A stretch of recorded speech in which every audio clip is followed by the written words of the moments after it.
नमस्कार दोस्तों एक बार फिर स्वागत करता हूं आपका अपने चैनल प्रोफेशनल डिग्री में। तो दोस्तों आज हम पढ़ेंगे section 2.1.3 investment policy of mutual fund. तो अभी हमने प्रीवियसली दो वीडियोस में अपने प्रीवियस सेक्शंस को क्लियर करा है। अगर किसी ने वो वीडियो ना देखा हो तो लिंक मैंने डिस्क्रिप्शन में दे रखा है, आप वहाँ पे जाके वो वीडियोस देख सकते हैं। तो आज हम पढ़ेंगे investment policy of mutual fund. तो म्यूचुअल फंड्स की इन्वेस्टमेंट पॉलिसीज़ क्या रहती हैं उनके बारे में हम स्टडी करेंगे यहाँ पे। तो स्टार्ट करते हैं दोस्तों। Each mutual fund scheme starts with an investment objective. तो हर एक म्यूचुअल फंड एक इन्वेस्टमेंट ऑब्जेक्टिव के साथ एक स्कीम स्टार्ट होती है। Since mutual fund are investment vehicle that invest in different asset categories, the mutual fund scheme return would depend on the return generated from these underlying investments। तो mutual funds investments जो हैं ये different asset class में categories में invest करते हैं, चाहे वो स्टॉक्स हैं या बॉन्ड्स वगैरह हैं। तो जो भी इसकी रिटर्न्स वगैरह रहती हैं वो अंडरलाइंग एसेट्स पे डिपेंड करेंगी या अंडरलाइंग इन्वेस्टमेंट्स पे डिपेंड करेंगी, क्योंकि म्यूचुअल फंड्स में क्या होता है कि जो हम पैसा डालते हैं वो आगे फर्दर इन्वेस्ट होता है सिक्योरिटीज़ के अंदर, मनी मार्केट्स में, गवर्नमेंट सिक्योरिटीज़ में या बॉन्ड्स के अंदर इन्वेस्ट होता है। तो ये उनके रिटर्न्स पे डिपेंड करेगा। Hence, once the investment objective is finalized, the mutual fund scheme investment policy is arrived at। तो एक बार जब किसी म्यूचुअल फंड स्कीम का इन्वेस्टमेंट ऑब्जेक्टिव डिसाइड हो जाता है, क्लियर हो जाता है, तो उसके बाद ही ये स्कीम मार्केट में लॉन्च करने के लिए अवेलेबल होती है। This is to achieve the investment objective. तो ये जो रहता है ये बेसिकली इन्वेस्टमेंट के ऑब्जेक्टिव को अचीव करने के लिए रहता है कि पहले एक बार ऑब्जेक्टिव फाइनलाइज किया जाए, देर आफ्टर स्कीम लॉन्च की जाए, ताकि वो ऑब्जेक्टिव जो है अचीव हो पाए।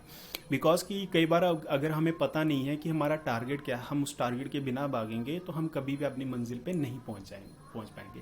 सेम एज कि जब हम एक इन्वेस्टमेंट प्लान करते हैं तो हम उसे अपने गोल के साथ जोड़ते हैं।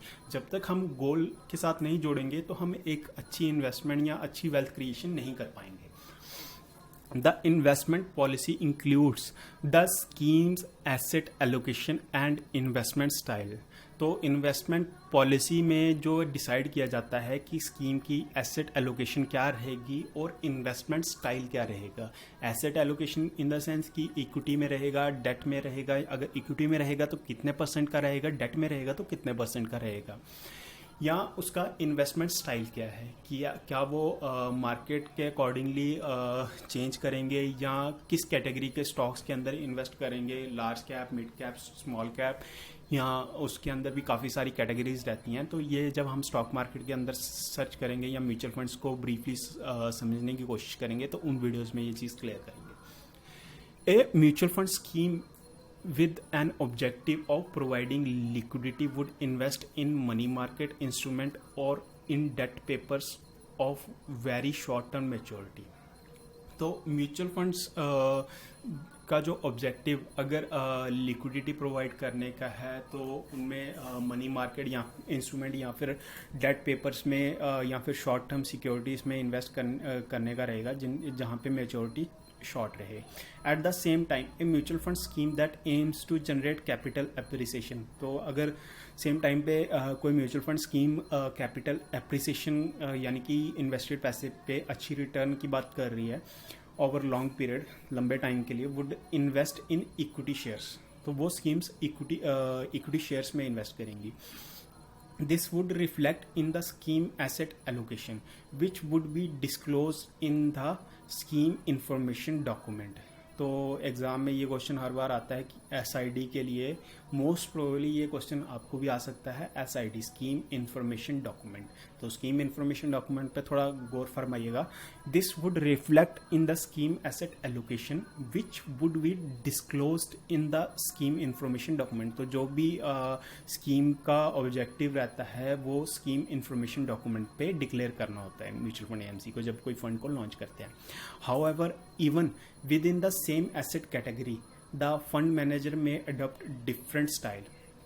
तो अगर सेम कैटेगरी एसेट कैटेगरी में म्यूचुअल फंड मैनेजर अगर किसी डिफरेंट स्टाइल को अडॉप्ट कर लेता है, एग्जांपल के तौर पे ग्रोथ स्टाइल या वैल्यू स्टाइल, और different levels of portfolio concentration, example focused fund और डाइवर्सिफाइड फंड।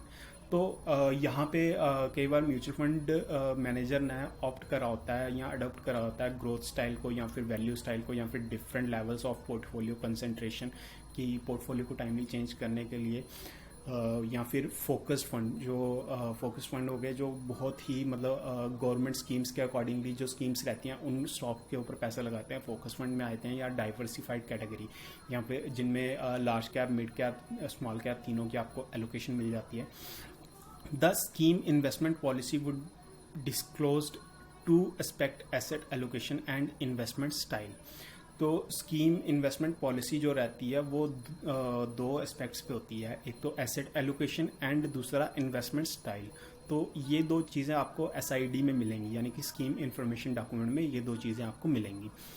तो इसी के साथ दोस्तों अपना सेक्शन 2.1.3 फिनिश करते हैं। और अगर आप लोगों को ये वीडियो अच्छा लगा हो, प्लीज़ वीडियो को लाइक करिएगा, शेयर करिएगा एंड एज वेल एज हमारे चैनल को सब्सक्राइब करिएगा।